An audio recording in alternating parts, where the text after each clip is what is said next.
ولا تنكحوا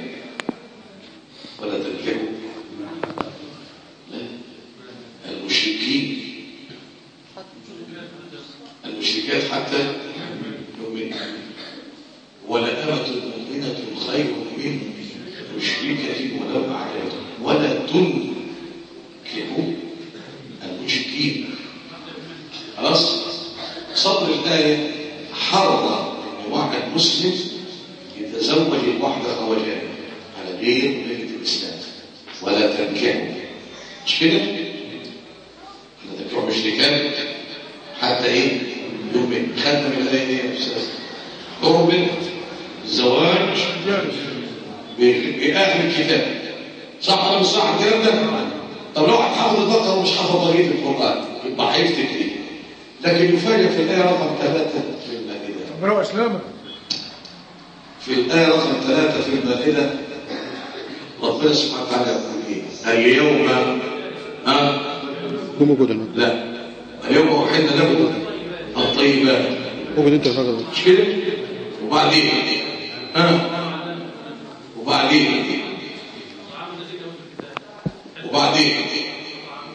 وبعد الطعام وايه؟ والمحصنات من المؤمنات. والمحصنات مش المؤمنات بس، المسلمين، من الذين اوتوا الكتاب. والمحصنات من الذين ايه؟ اوتوا الايه؟ الكتاب غير يعني محصنين غير مسافحين. محصنين غير مسافحين يعني ايه؟ يعني زواج شرعي. خلي بالك الكلام. يبقى الآن أحل الزواج بالايه؟ بايه يا جماعه؟ بغير المسلمات من اصحاب الكتاب الاول بنص القران. طب لو واحد صدق صدق في الآية بتاعت البقرة وقال لا حرام، يقول له عيب في آية ثانية في سورة الإيه يا سيدي؟ المائدة نسخت الحكم الأول. إذا لا يتصدق الفتية إلا بحافظ كتاب الله من أول ألف لام ميم لغاية الناس. صح يا ناس؟ طب وحدوا سيد الناس. الله سلم وبارك على سيدنا محمد. جميل. الذكر في القرآن ليس معنى. الذكر يأتي معنى القرآن، والدليل قال الله عز وجل: بسم الله الرحمن الرحيم، ألف لام را، تلك آيات الكتاب وقرآن مبين، ربما يود الذين كفروا لو كانوا مسلمين، ذرهم يأكلوا ويتمتعوا ويلهيهم الأمل فسوف يعلمون، وما أهلكنا من قرية إلا ولها كتاب معلوم، ما تسبق من أمة أجلها وما يستأخرون، وقالوا يا أيها الذي نزل عليه الذكر إنك لمجنون، لما تأتينا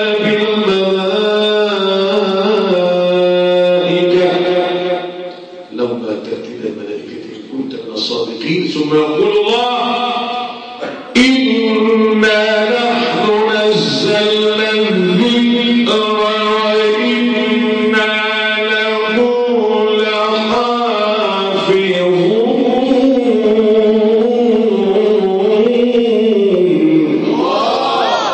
اللهم صل وسلم وبارك على سيدنا محمد. ايه بقى الذكر هنا معناه ايه؟ مش دي تفسير لك الذكر معناه ايه؟ القرآن. الذكر معناه ايه؟ طيب، الذكر بمعنى ان تنطق باسم شيء سوى ربنا او غير ربنا. مش كده؟ واذكر اخر عاد اذ انذر قومه بالاحقاف. يبقى الذكر هنا عباره عن ايه؟ سيره. ذكر ده ايه؟ ده كلام القرآن. ذكر معناه ايه؟ سيره. ماشي. فالوصية الذكر معنى الوصية قال فأنساه الشيطان ذكر ايه؟ الوصية اللي كان وصلها في السجن. خلي بالك الكلام كده 3 4. والذكر بمعنى الشرف. معنى ايه؟ الشرف. قال الله عز وجل وإنه لذكر لك ولقومك. يعني القرآن شرف ليك وللجماعة بتوعك. وإنه لذكر لك ولقومك يعني شرف ليك والجماعة معك. ماشي كده 4. تمام يا حبيبي؟ ماشي كده؟ طيب طبعا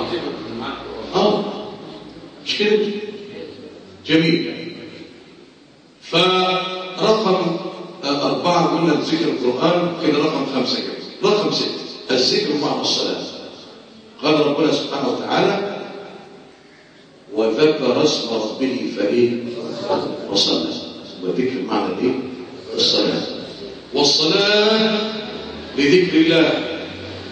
قال ربنا عز وجل من الأول وهل أتاك حديث موسى إذ رأى نارا فقال لأهلهم كثوا إني آنست نارا لعلي آتيكم منها بقبس أو أجد على النار هدى فلما أتاها نودي يا موسى إني أنا ربك فاخلع نعليك إنك بالوادي المقدس طوى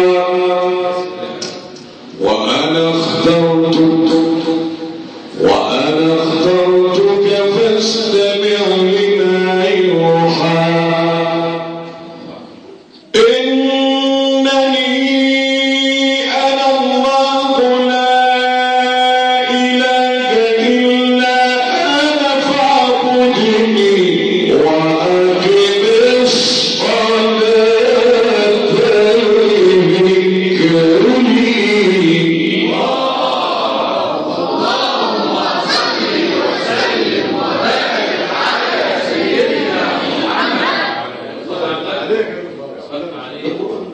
الصلاة لذكري.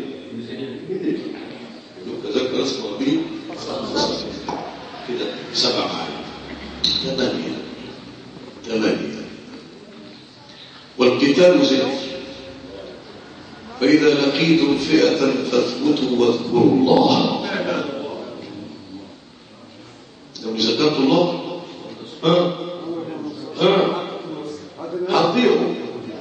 حطيهم مش كده ولا ايه؟ يعني سيدنا علي فارس لم يولد قط وما فرط ولا كفر ما انغلبش ولا خد معركه الا هزم فيها المشركين. وبعدين في حصار المدينه بالخندق خرج فارس تخط رجله في الارض اسمه عمرو بن عبد وقال يا محمد اخرج الي من يناجزني فما عادش خاطر. قال ألا تزعمون أنكم إذا قتلتم في سبيل الله دخلتم جنة عرضها السماوات والأرض أعدت لكم؟ ما حدش رد إلا سيدنا علي. قال أنا. فسيدنا رسول الله قال له يا علي إنه عمرو ابن عبد ود يعني حاجة مصيبة. قالوا له كده. تاني مرة من يبارز ما حدش رد إلا سيدنا. ثالث مرة رابع مرة قال أنا يا رسول الله النبي عمم عليا بالعمامة وأعطاه سيفه ذا الفقار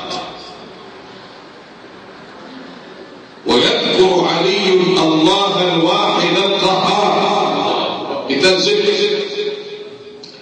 دك بقول ولقد بححت من الندى فأقول هل من مناجز.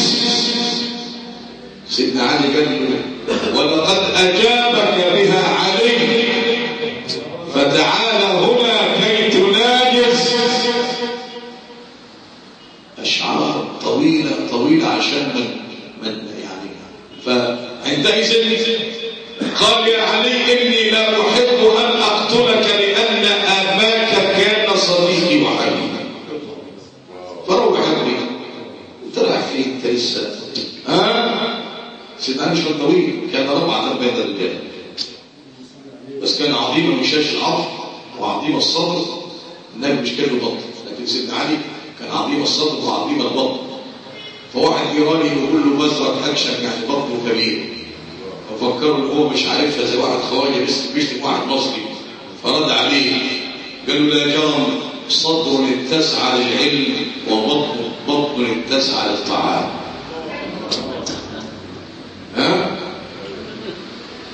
بالك من كده. امسك السيف ألستم تزعمون؟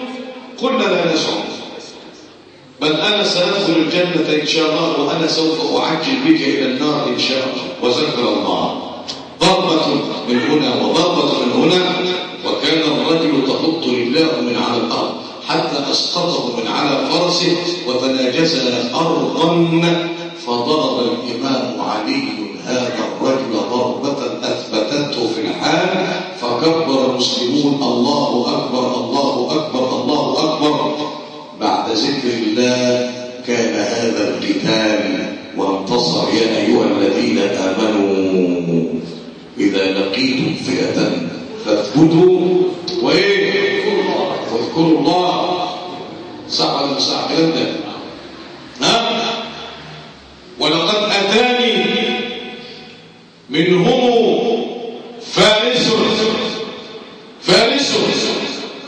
فأثبته وتحته دكادك وتراب. تحت الدكادك والتراب لا تحسبن الله يخذل دينه ورسوله يا معشر الأحزاب. في قصيدة طويلة. يا أيها الذين آمنوا اثبتوا إذا لقيتم فئة فاثبتوا واذكروا. طيب الصلاة ذكر، طيب الحج كله ذكر، والدليل فإذا انفضتم من عرفات فاذكروا الله عند المشعر الحرام. فإذا قضيتم مناسككم فاذكروا الله كذكركم آباءكم أو أشد ذكرا. فمن الناس من يقول ما هو ذكر آبائهم، ومن الناس من يقول ربنا آتنا في الدنيا وما له في الآخرة من خلاق، ومنهم من يقول ربنا آتنا في الدنيا حسنة وفي الآخرة حسنة وقنا عذاب النار. أولئك لهم نصيب ما كسبوا والله سريع الحساب. وذكر يأتي بمعنى الصلاة على النبي. يعني انت بتصلي على مين؟ على النبي. ذكر ذكر، لأن النبي ذكر، والدليل بسم الله الرحمن الرحيم وما علمناه الشعر وما ينبغي ان هو الا ذكر وقرآن. السبعة او العاشرة الذكر المجرد في سورة الأحزاب. يا أيها الذين آمنوا اذكروا الله ذكرا كثيرا. قال الإمام السيوطي في كتاب الدر المنثور في التفسير المأثور قال ما فرض الله فرضا على الأمة إلا عبر أهلها عندما يمرض أحدهم أو يحدث له شيء. الله عز وجل قال للحائض لا تصلي، والنفساء لا تصلي زي ما النبي عرفنا. طيب الله عز وجل في الصيام فرض الصيام، فإن قال فمن كان منكم مريضا أو على سفر التبس العذر فعدته من أيام أخرى. طب الحج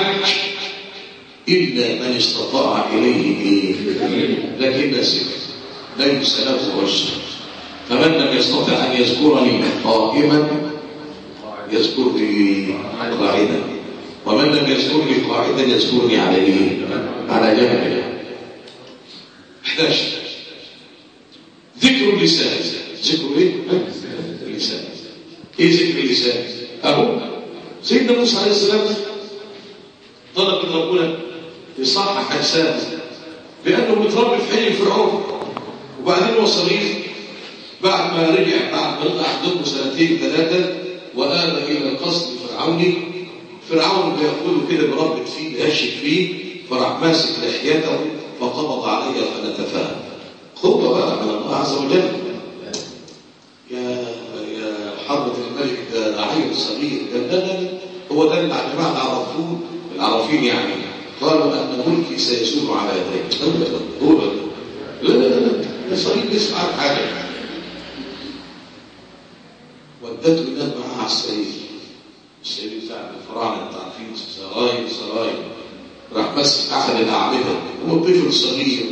لكن انا قلت ذات مره لما تجيب شكل في المنجا وتكسر الورقه بتاعتها بتشيل ريحه ايه؟ منجا. مش كده يبقى النبي هو صغير، هو النبي هو ايه؟ هو كبير. الله، يعني النبي هو ماشي طفل صغير كل ما يعدي على حاجه يقول السلام عليك يا رسول الله. طفل صغير السلام عليك ايه يا رسول الله. يعني هو يعني شاعر يعني تبارك الحق ان الحق منشي الى طريق الهدى والذكر ياتي وتقول آمنة لما حملت به قد كان صوت من الأحشاء يناديني. اللهم صل وسلم وبارك على سيدنا محمد. يعني النبي هذا السرير رجع السرير كان بس هو ده، فأتى بالذباحين وإذ أنجيناكم لكم من آل فرعون يسومونكم سوء العذاب يذبحون ويستحيون نساءكم وفي ذلكم بلاء من ربكم عظيم. يقول فأسيت امرأة فرعون اللي هي الأم المتبنية لسيدنا موسى عملت فيه كانت جميلة والجمال شفيع. قالت لفرعون يا أيها الملك لا نعم أنت عاوز تذبحه ليه؟ هو ده. قال لا طفل حاجة ما يعقلش شيء. امال الكلام ده ازاي؟ اعملوا اختبار جزوة حمراء بصبوص نار أحمر وخرزت من العقيق الأحمر. والله إذا مد إيد وساب النار ومسك الخرزة الحمراء يبقى عاقل وعاوز يخلص عليه. وإذا متوحد الله وإذا إيه مسك النار شلامور واخد بالك يبقى إيه مش عليه حاجة. واحنا قلنا النبي ولا لا؟ نعم. لو سيدنا موسى يتصرف فمد يده حتى أمسك بده يمسك على الجسوة نزل جبريل راح ودي ايده على مسك الجمرة الخرزة. جبريل راح ودي ايده على المصموص على النار. طلع فين؟ هيذبحك. السكاكين جاهزة اهو، العالم جاهز بالثانيات. ودي ايدك بتاعك تاني يبقى ما تجيب حاطه فين؟ على جذوة النار. ورفعها فأحرقت عقدتين من لسانه فعملت تحتها ونفخها. يعني الراء تبقى راء زي فرنسا كده، الحروف تمشي مخبطه. طب بعدين هروح ابلغ الرساله ازاي؟ اذهب الى فرعون انه ايه؟ طغى. طب اللي هيبلغ الرساله لازم يكون لسانه ايه؟ طيب زلق عاوزني كده فطلب من الله. الطلبات عشان ايه؟ لأجل ذكر الله. العلة هنا قال اذهب إلى فرعون إنه طغى قال رب اشرح لي صدري. اللي كان يقول طيب عاوز يبقى اخلاق واسعه شويه. ويسر لي امري. مهمه صعبه. كان بينه وبين بيت الفرعون بالظبط حوالي عن 40 قصبه والسباع من عن باب الى سباع اسود اللي بده يخش يضيع فيخش ازاي؟ حراسه مشدده. فيسر لي امري. طب وبعدين اخش عليه اقول له ايه؟ ولساني ما فيش فيه ما تعجل.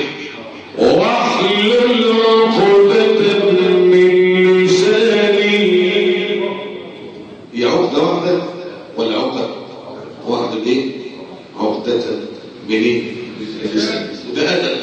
ما تشيلش البلد كله. خلي حتة من البلد عشان أشكرك عليها.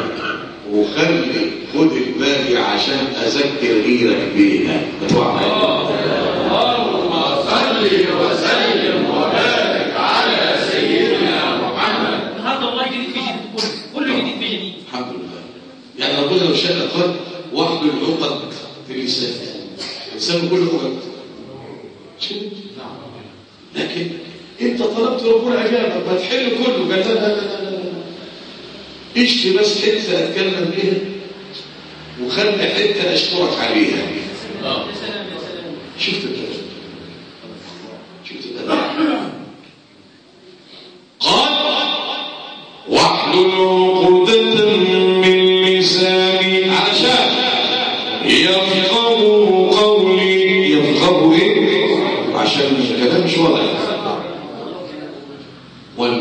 وكي ابتعت التعليل الهدايه كي نسبحك كثيرا ونذكرك كثيرا إنك كنت بنا بصيرا. اللهم صل وسلم وبارك على سيدنا محمد. يعني شيل عقدة أبلغ بيها وخلي عقدة أحملك عليها. إيه ده؟ إيه ده؟ إيه ده؟ ولذلك قال إيه؟ بالفرق يقول في هذا المقام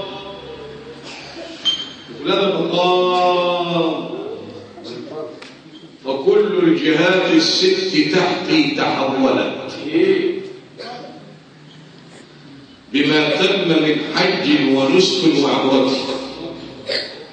لها صلواتي في المقام أقيمها واشهدني قلبي أمام أئمتي. فحليت للبلوى فخليت بينها وبينك حتى كانت أجمل خلعتي. اللهم صل وسلم وبارك على سيدنا محمد.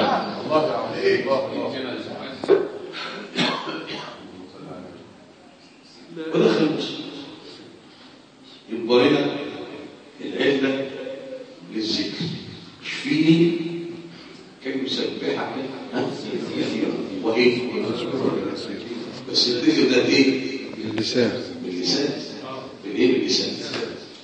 طيب اذا ارتقى العبد من ذكر اللسان رقم 13 او 12 13 ارتقى الى ذكر الجنان. ذكر الايه؟ جنان. والدليل قال الله عز وجل بسم الله الرحمن الرحيم واصبر نفسك مع الذين يدعون ربهم بالغداة والعشي يريدون وجهه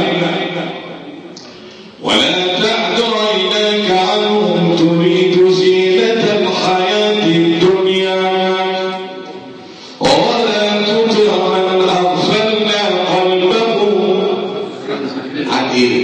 عندك هنا يبقى آلة الذكر هنا ايه؟ قلب. هي آلة الذكر. 14 ذكر بالسمع. عندما اسمع واحد قارئ صوت يقول الله، صح كده؟ وذكرت طبعا لما سمعت ايه؟ صوتا حسنا، مش كده؟ كروان او صوت عصفور، الله مثلا. كان عندي حمام الوزن سيئة، فهمت في اسم جلالة الله الله الله، فجأة تبديل الله الله، صوت واضح جدا الناس اللي ضربت الله. واستحيت من الله ان ارميها بالكلاب تاكلها عندما ماتت، واحتفرت لها قبرا ودفنت جسدا نطق لسانه الله. صل وسلم وبارك على سيدنا محمد صل عليه. وذكر الايه؟ السمع. وذكر العين.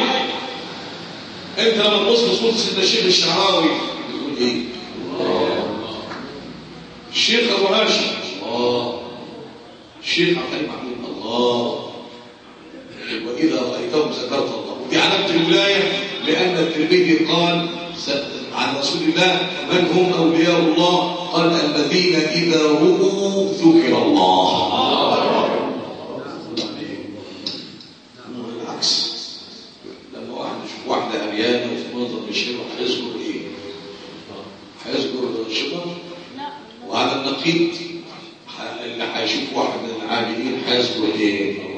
يبقى الذين اذا رؤوا، احفظوا الحديث ده، من هم اولياء الله؟ الذين اذا ايه؟ رؤوا ذكر الله.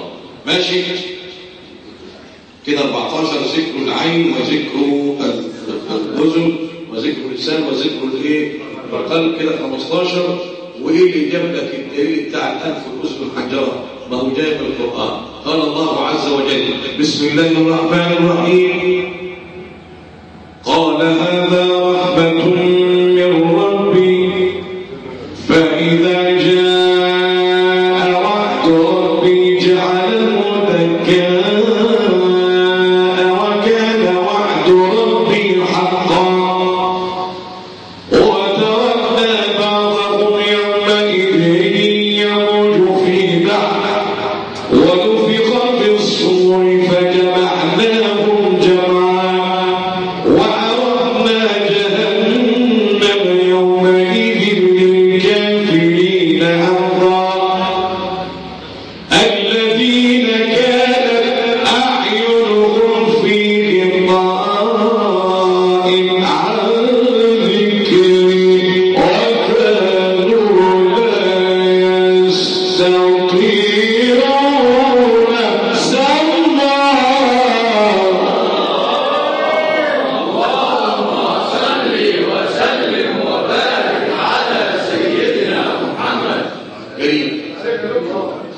كانت أعين في غطاء عن إيه؟ يبقى الذاكر هنا إيه؟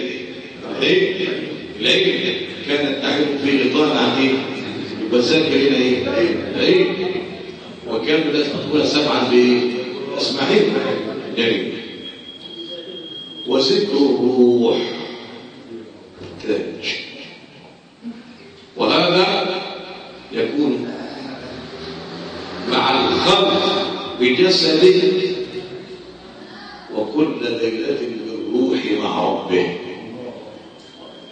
الجسد في عالم الخلق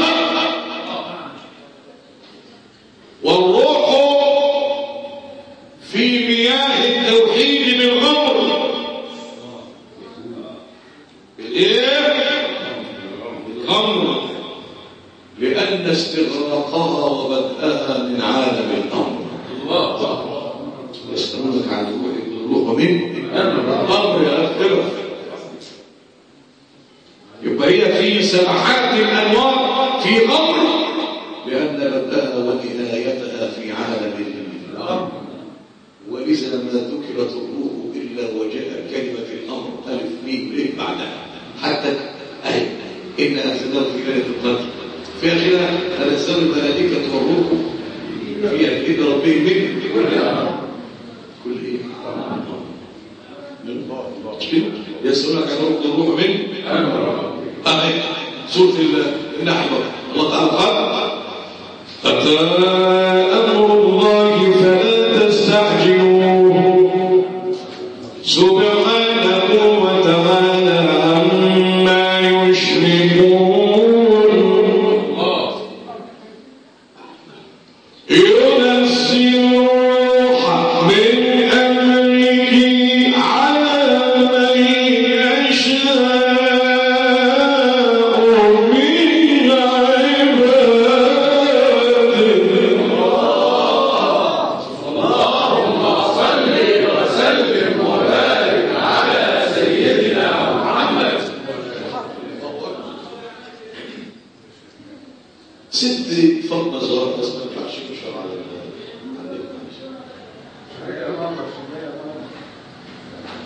راحت لسيدنا رسول الله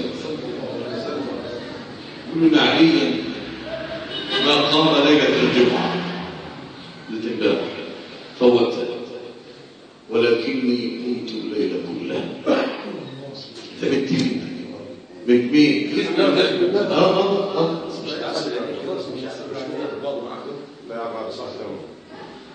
ما سمعتش الصلاة على الحبيب اللهم صل وسلم وبارك على سيدنا محمد. أبو الحسن سيدنا علي ما قامش امبارح الليلة فبتشكو سيدنا برضه زراعة شو بتشكو إيه؟ تشكو إيه؟ مش جاب لي فستان على العيد مش جاب لنا لحمة تشكو مش إيه؟ قام سيادنا بين النهارده وبين أهل بيت النبي فقال لها يا فاطمة قالت نعم يا أبا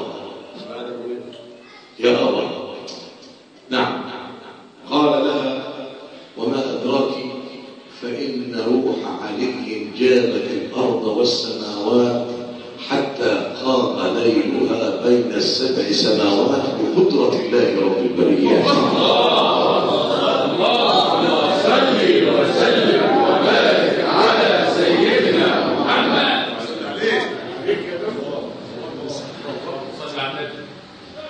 واحد دخل المسجد على الكوفة بتاع سيدنا عزيز انت عارف لا بتعلم قال طيب لو انا قدامي كيسة حزب كيسة فيها كتاب وكيسة فيها مال اختار الفرق ليه؟